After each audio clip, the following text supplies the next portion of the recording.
नाचनी हो होली खेलतो नी देखो ना होली खेलबो बुला करे खेलतो नहीं होली होली खेलना दीदी हो तब खेले आखे हो भाई चीनी खेले होली ला अब तू तबे जगह हो मैं तबे तो होली खेलने मजा ही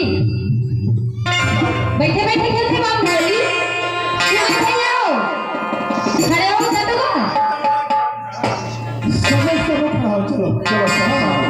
खड़ा हो जा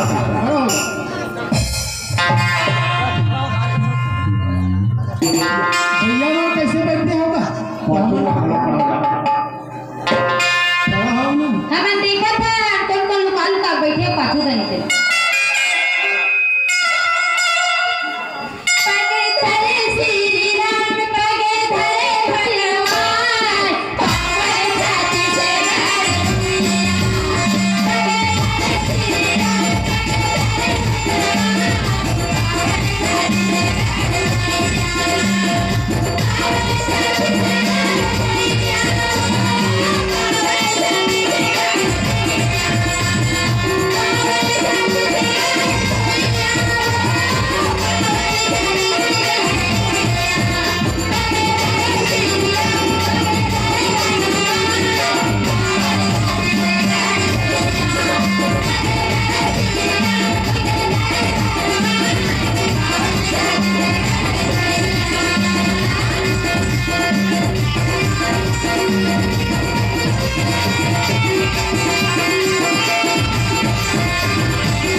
Thank you.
हाँ,